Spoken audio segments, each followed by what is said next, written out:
I can tell you, if you are the person that is taking over this new company and the boss tells you, the position is this, I'm leaving you a company that's not in a very good state. Our profitability is flat or declining. Our revenue growth is flat or declining. Customer satisfaction is also declining. Our staff morale is also on the decline. All the things you need to do is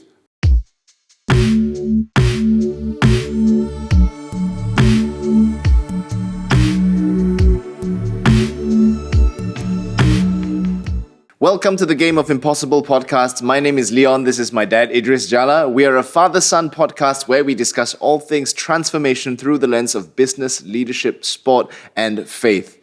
Today is episode 25, and in episode 24, the previous episode, we talked about personality-driven businesses versus professionally-driven businesses, and we landed on the subject of succession.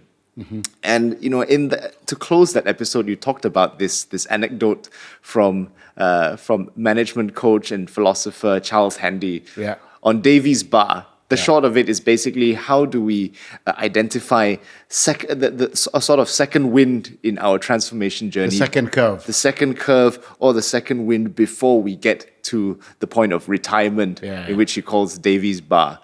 A lot of comments have asked the question, this is really good, but number one, how do we identify that second curve before it's too late? And then secondly, how do we then facilitate that new journey or provide leadership in that new journey? So I think maybe today what we can discuss is, as a leader, how can you navigate that journey with your teams, with your if you have a successor to drive that, how do you navigate that? But also if you are someone in the team, how do you adopt the correct kind of learning posture to ensure that we arrive at that kind of new destination that we're heading towards? So, Dad, any thoughts on this? Yeah. Well, the thing that you need to do to identify when you need a second curve is you have to look at the results. It's results. If the results are showing a flat or declining revenue growth, and the results are showing also flat or declining profitability, those are the very early signs that will tell you that you are having a problem. Then if you look around, other than the financial, you have a look around, you will find that the customer ratings on your products and your services is also on a decline. That's what to tell you that you need a second curve. You also look around within staff in the organization. There's a sense of complacency. People are no longer kiasu to try and find different ways how to run the businesses. From those four parameters, revenue growth, profitability, and then customer satisfaction index. Thirdly, attitude of staff, the complacency is setting in. So if you see those four indices clearly pointing in the direction of being flat or declining, you definitely are on a need for a second curve. Mm. When you are in that second curve, let's say now you are leading an organization. So you've identified, based on those metrics, okay, we are maybe heading towards a bit of a plateau and perhaps even heading on a downwards trajectory moving forward if we don't change things. Now you've identified that second curve. The curve is an S curve, right? So when you've identified it, you now tell your team, okay, we are moving to this new curve. We're going to do things a bit differently, a new way of working. Naturally, what you're going to see is then an immediate dip. Because you're going to invest. Because you're going to invest in that. It's a new thing, and so naturally, when you start something new, you're going to start again at a very low level of competency for the rest of the team. How do you have examples of how maybe you have navigated teams through that initial dip? Yeah, it's very simple. To me, you must avoid that dip. That means not completely avoiding, but shorten the period is called the valley of despair, the valley of dissatisfaction. And the way to do that is to go for quick wins. Early on in the work that you're doing, you must identify quick wins. But it's easier said than done. But frankly speaking, as I mentioned in the earlier episode, my answer to the need to improve the performance of a company lies squarely in an analysis on the segmented profit and loss statement. We talked about that before. You see, the problem with an overall aggregate P&L, profit and loss statement, is that It's nice as an overview. You see a decline in profitability, a decline in revenue growth. You will see that you decline in your cash position, but it masks or obscure the real problem. So to me, the answer lies, and as I mentioned before, the treatment is to be found in the problem through the lens of the segmented P&L.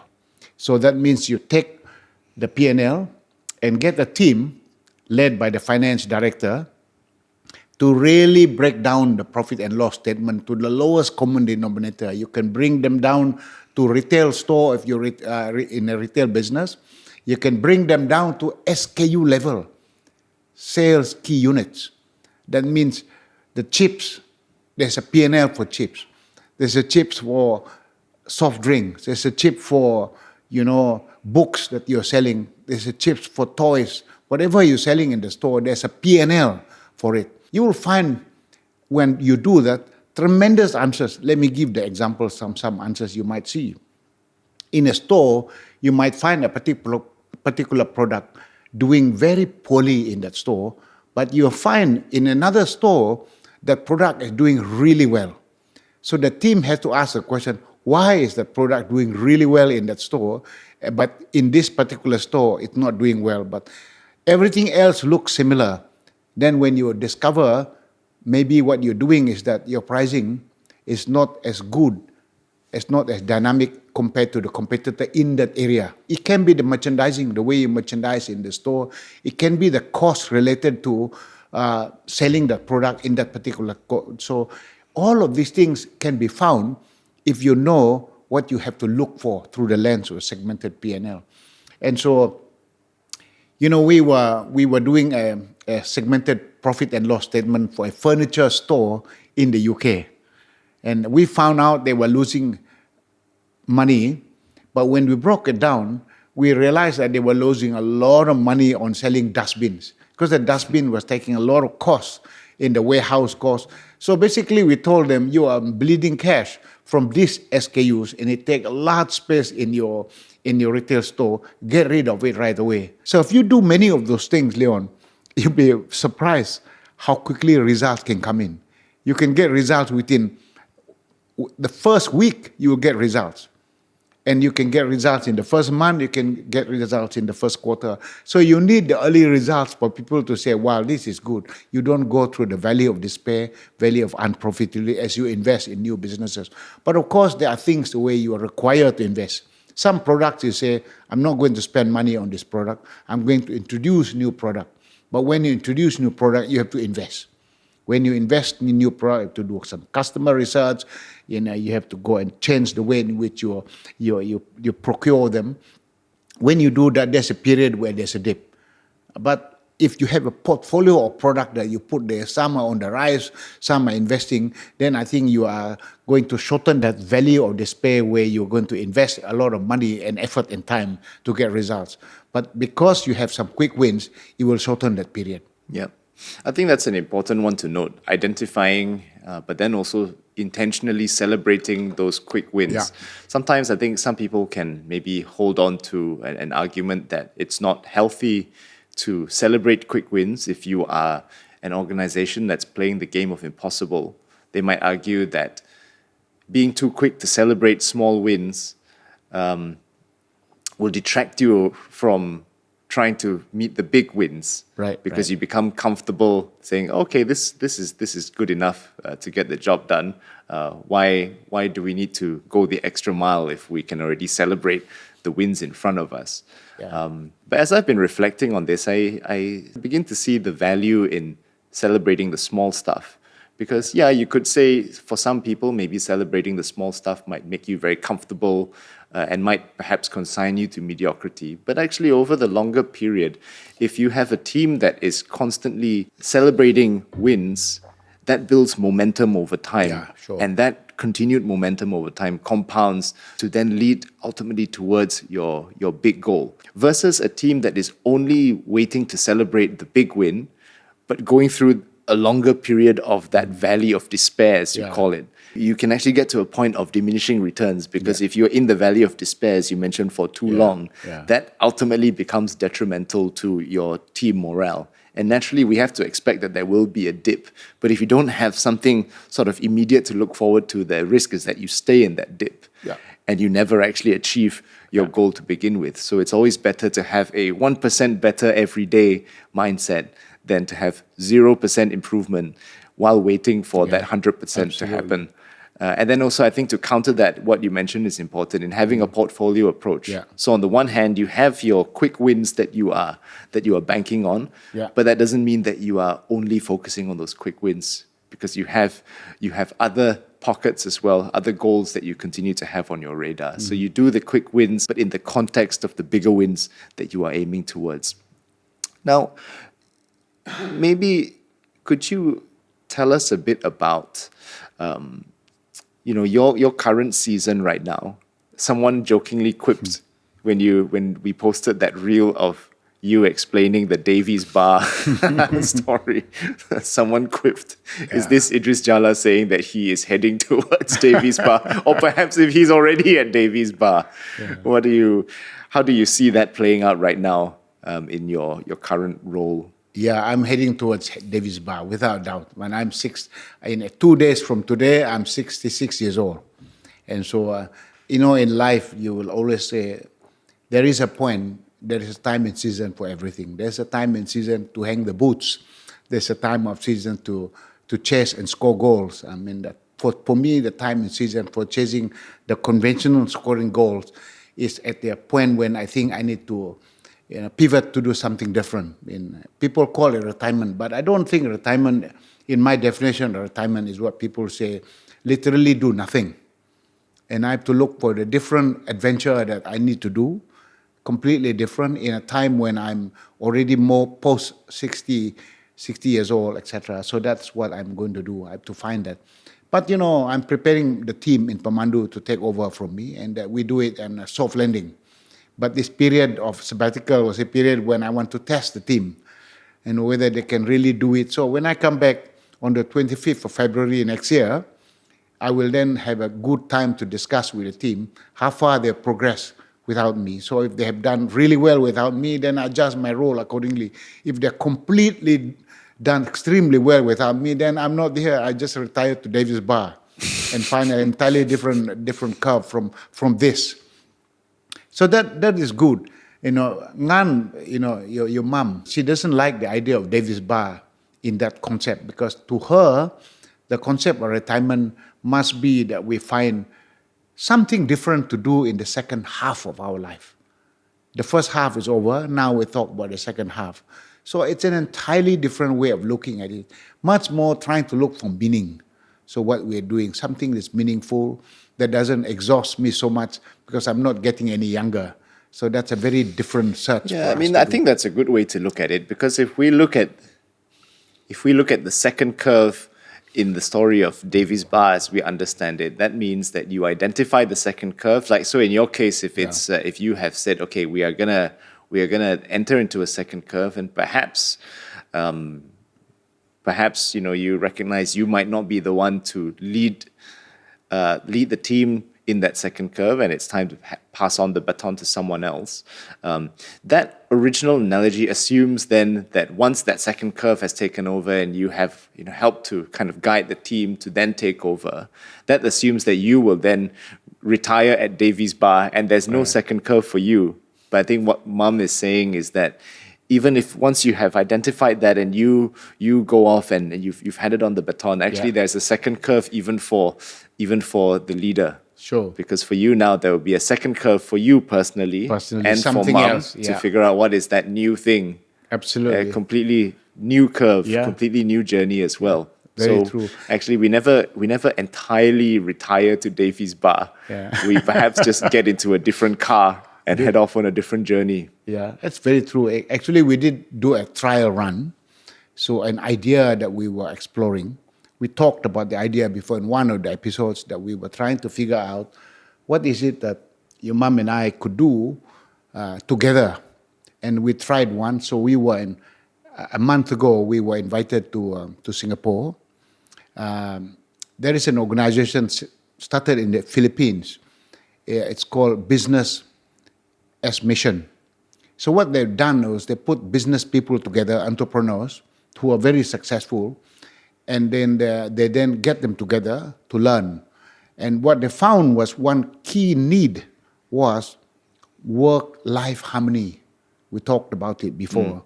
And so your mom and I were doing a duet, sharing our experience, me as the business person, she as the supporting wife at home, managing the family, and how as a family we were able to achieve some form of work-life harmony, not balance. And so we'd spend 3 days in Singapore. The participants were from Singapore, they were from Malaysia, some of them from Indonesia and the Philippines. And so it was a wonderful week that we spent with them, talking about marriage, talking about parenting, talking about love, talking about holiday, talking about how to deal with stress, talking about how to deal with conflicts in family, all sorts of things. Because life is more than just work. Life is including things outside work too. The spiritual aspect we talked about. It was a wonderful thing. When we came out from there, we also learned, although we were supposed to come and provide our input.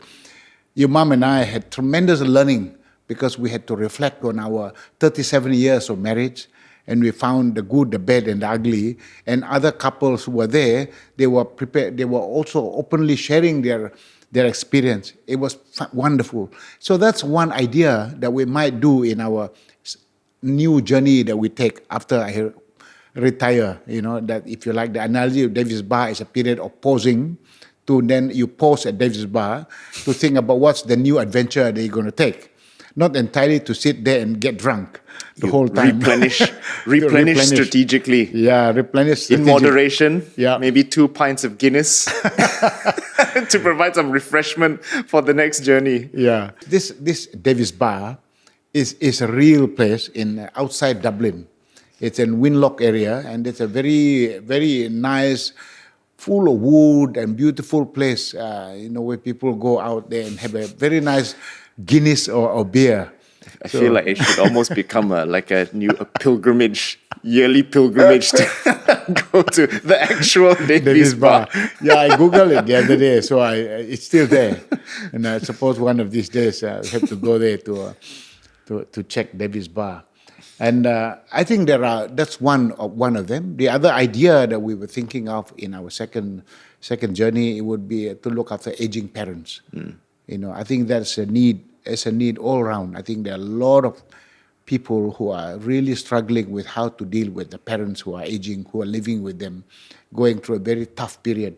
So that's the other one. Let me return back to this idea of how to move into the second curve as an organization when you are flat. I talked before about this segmented P&L. I really, really believe that's the key. Problem is a paradox. The paradox in a problem is this. When you find people are not buying your product, you then begin to look at that problem. Why are they not buying the product? Then you discover there's some fault in the product, so you may have to redesign the product. Then you may overprice the product. That's why you are not selling it. You may not be selling it well. You may incur a lot of inefficiency in your process of selling and distributing the product. So that means your cost is rising. So that means the fact that you're not selling the product, that is the problem. But the paradox is the solution is to be found in the detail. So this idea of the principle of granularity, the power of granularity, that is key. So if you don't analyze the problem at the granular level, you'll not find the solutions to it. So to me, if you want to start a second curve, step number 1, do the segmented P&L, the lowest common denominator at the lowest level you can. After you've done that, you can do that in no more than 3 weeks. If you're doing more than 3 weeks to do the exercise, you don't know what you're doing. You got to get a good finance manager to make sure that the team finish that work in no more than 3 weeks. After you do that, 6 weeks, you get a multidisciplinary team in the organization to go and find the solutions by looking at the granularity of the profit and loss statement at the lowest common denominator. I assure you, Leon, in all my corporate life, we using this method, after 3 weeks of segmented P&L, and then the labs, another 6 weeks, we find the answers. Some are quick wins, some are long gestation period, some are medium-term results, but they're all relating to results. It's amazing, in my view, the ingenuity of people when the back's against the wall. And the idea of putting them in a room and tell them, time box, you got to find the answers in 6 weeks. I can tell you, nobody like to be stuck in a room for longer than 6 weeks. They will find the answers even in three weeks. They already find the answers. And so when they find the answers, you're now asking them, please test the answers, go and pressure test them, go and syndicate them with all the relevant parties and see whether they can stand the test of pressure. And then you then work out the details for implementation, details at 3 feet level. So I can tell you, if you are the person that is taking over this new company and the boss tells you, the position is this, I'm leaving you a company that's not in a very good state. Our profitability is flat or declining. Our revenue growth is flat or declining. Customer satisfaction is also declining. Our staff morale is also on the decline. All the things you need to do is do those 2 steps. That's the starting point. The cure is to be found in the disease through the lens of segmented P&L. If you are, let's say, I think in your examples, like so naturally when you share those examples, I would think of your time at MAS. That's quite a clear example. Now in MAS, you've got shareholders to manage. There's a lot of accountability to ensure that you don't become too comfortable and that you achieve your goals. And I think naturally that creates an environment for a leader to be able to really self-audit and then say, okay, this is the problem, and now we're going to go into this level of detail and granularity to try to solve the problem. If you are a startup and you maybe don't have those kind of structures, if you like, and a lot of the decision-making rests on you as the CEO or as the founder, how do you adopt an attitude or a posture of continuous learning? I'm very struck by the fact that Jesus, as someone who is both fully human but also fully God and all-knowing, subjected himself to a process of continuous learning. You know, you see so much in the Bible of him as a kid going to the temple courts to listen to the dialogues there and the debates and to immerse himself in that environment. I don't think he needed to, particularly. He would have known everything already. But he still allowed himself to be in that environment, to be very intentional about his growth. So there's a level of intentionality, but there's also a great level of humility in doing that, in recognizing that, I perhaps am the smartest person in the room, but that doesn't mean that there isn't any value in learning from others as well. So how do you, as a leader, then adopt that continuous posture of learning, especially as you climb higher up the corporate ladder? Well, the learning process is one where you will have to do 3 things. Step number 1 is that you must look around for who is best practice in the thing that you're trying to do. If you're a startup, you ask the question around which startup out there is you consider as on the frontier. And you must go there and find out what are they doing. Really research and really study, spend time really looking at that. Go as deep as you can and examining how this startup had been able to rise from where they were in such a short period of time to where they are. And then you begin to say, what are the learnings that you pick from there that you can apply immediately for yourself? That's one step, that's one thing that you have to do. The second thing that you have to do, you have to now begin detailing how you're going to go and run them. When you implement them, you will discover lots of problems. So when you have mistakes, things are not working as well as they should, that's a tremendous learning opportunity. Learning is the key. So if you don't learn from your mistakes, you will never really grow. So I call failures are free tuition. So you must go and take the failures as free tuition. You don't have to pay money, tuition fees for the failures. They are there, But you now have to say, now I look at this problem. Why did I fail last Monday when I did this? What are the things I can do to do it? If you examine it at the level of granularity, I almost assure you find the solution. So that's the second one. Now, when you start doing this, you then incorporate them into your process, your original plan, because your original plan is now disrupted. Because the original plan was there's a specific 10 things you're supposed to do, then you discover 5 of the things didn't really work. So of the 5, some of them you discover you might have to make modifications to some of them, but you might have to throw out some of them completely and put new stuff on all together. So that means modifying your plan is part of your learning process. The learning process. When you start modifying this, the key for you when you start doing this, you have to have the confidence of not only the stakeholders, the bosses, the investors in your company, the startup, because they're putting money there. And they're asking you, you told us before that you are so confident about the plan. We noticed that you're struggling. We noticed that you are now making huge change to it. Can you convince us now that we should still have confidence in putting our money in you, in your startup? So you have to really be excellent at convincing them that's the thing to do. That's part of learning. And if you cannot convince people, the investors, they will walk away and they would not have no investor. At the same time, your staff, you have to convince them. If you cannot convince them, then they're not going to go along with you to implement the stuff you're going to do.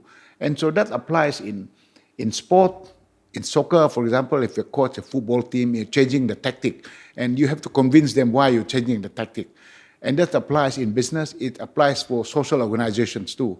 So those are the 3 things that the learning comes through: learning from best practice or frontier companies; 2, learning from your mistake; 3, making the adjustments to your plan and convincing the stakeholders and the staff it's still going to work. So in the process of doing that, you will discover when you engage them, there's a lot of learning in engaging people, Leon. I always find that when you engage people, it's never a straight line and never linear. Never one logical way of doing it. A number of iterations, because you're constantly learning from the feedback. They gave you feedback, and some of the feedback are genuine. So you make modifications to even the plans. So I think there's learning when you start doing that. Tremendous amount of learning. You know, that second point on failure, I think that has been something that that's been the biggest struggle for me in the past, actually. Yeah. You said failure is like free tuition. And that's very much, I have a different phrase for it. I call it failure as being the tax that you need to pay for success. It's a success tax, because it's only when you have failed that you have now something to problem solve based on. Right. To not fail is basically to not even have tried to begin with. And it's only until you try something that at least gives you one foot in the door. And at least even if that first step was somewhat of a failure, you now know how to course correct. You've got something tangible, something concrete to course correct based on. You're not just basing it on hypotheses and theories of how you think something might fail. If something did fail, then okay, you've now got something concrete. But sometimes you might realize that that first step didn't even lead to failure, and there you go, you've already taken that first step. And usually that will start to build momentum towards the thing that you are trying to achieve. You know, doing this podcast is one example as well. I was very afraid of taking that first step. But actually in taking that first step, in this case, I assumed that the first step would lead to tremendous failure, that people won't really watch, people won't really listen. So in my case, actually, taking that first step was important, because as bad as the production values were, we had one camera that wasn't even working. I realized that people didn't really care about that. People cared about the conversation. And actually, in my case, then taking that first step became a first step to then receiving the encouragement to do more. Obviously, in doing this, we've done 25 episodes. We've also gotten very constructive feedback as well. We've had people advise on how we can do our lighting better, how we can adjust our cameras a little better, and we've taken those things on. But if it were not for taking that first step, we wouldn't have material for people to give constructive feedback and for us to then improve.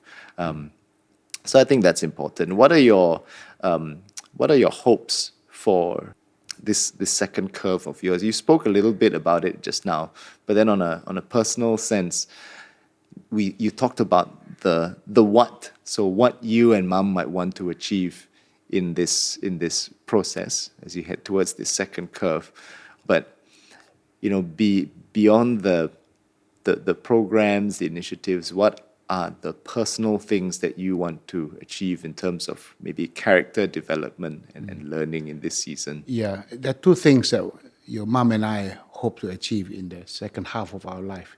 One is that we want to do something together, that we really find meaning in the thing that we do together. The idea of togetherness is the key. For the first half, I was doing my thing in work.